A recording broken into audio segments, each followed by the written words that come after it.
guys! Welcome to my YouTube channel. And for today's video, magluluto po tayo ng pansit bihon and sopas. Ayan, para sa birthday ng aking mudra. So ayan, ito na po lahat ng ating mga ingredients. Tara na, magluto na tayo. Let's go! Ngayon po, magluto na tayo. Maglagay ng bawang. Then, sibuyas. Then, tsaka halu-haluin.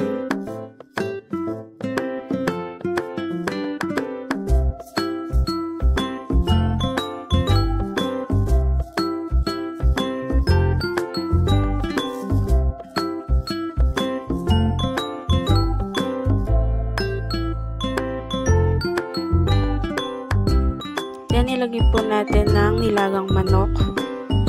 Ayan, ingredients, pangpalasa din.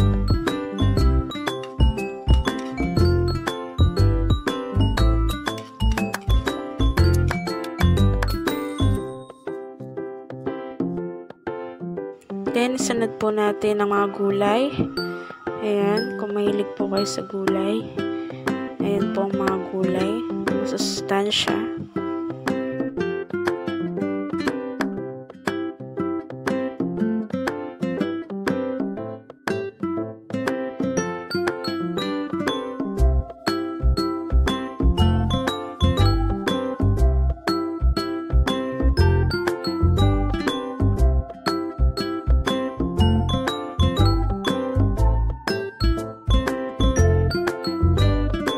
Then next, lagay po natin ng repolyo.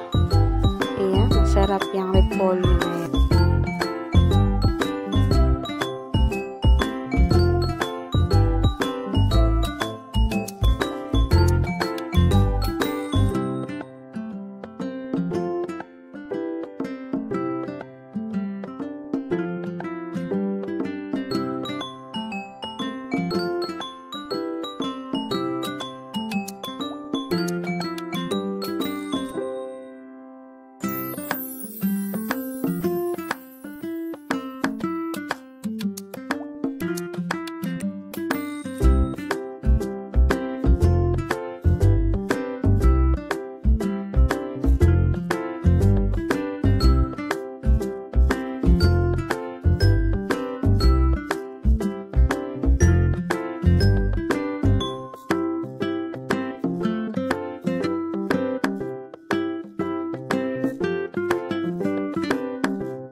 Ayan, naalisin ko muna po yung ibang gulay para magkasya po ang ating pansit bihon and canton.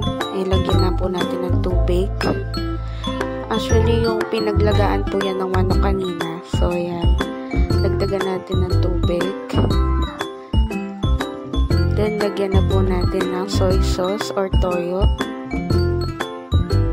After po yan, kung pakuluin, lagyan na po natin ng bihon. After po ng bihon, ayan, palalambutin muna natin siya at lulutuin.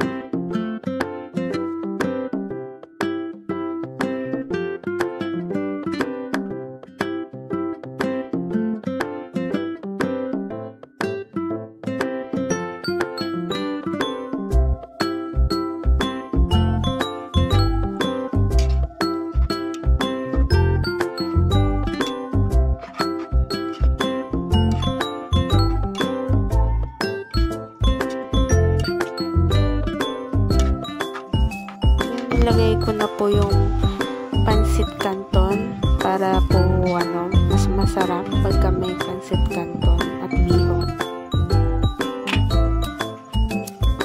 Then ilagay na po natin yung sobrang gulay kanina at haluin. Ayan, para mas maganda po tignan pag maraming gulay. Ayan.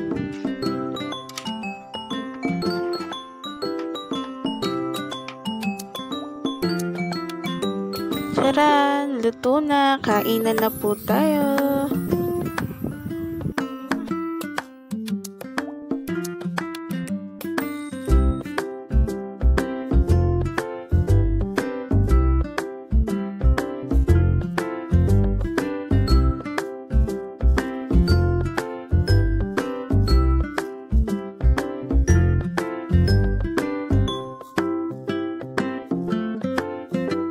Then, next po natin, lutuin ang sopas. Ayan, naglagay na po ako ng margarine. Ayan po yung pinakamantika pag nagluluto po ng sopas. Ayan. Then, sunod, gisain na po natin ng sibuyas at bawang. Ayan, pinagsabay ko na rin po siya. Then, sunod po yung manok at saka tayo ng manok. Ayan, nagigisa lang po natin dyan.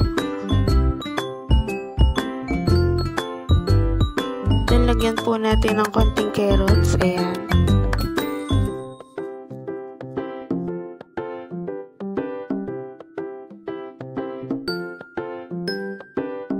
Then, sunod ilagay po natin ang hotdog.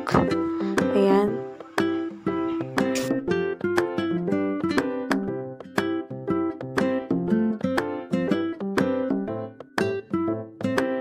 Then, nilagyan ko na rin po siya ng chicken stock. Then, lalagyan ko din po siya ng tubig. Ayan. Para mas maraming sabaw.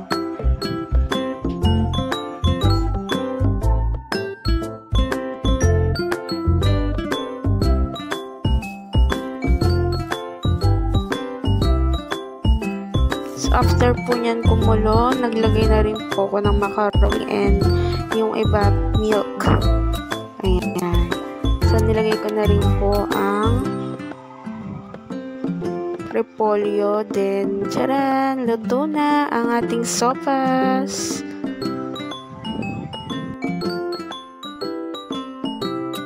Kainan na!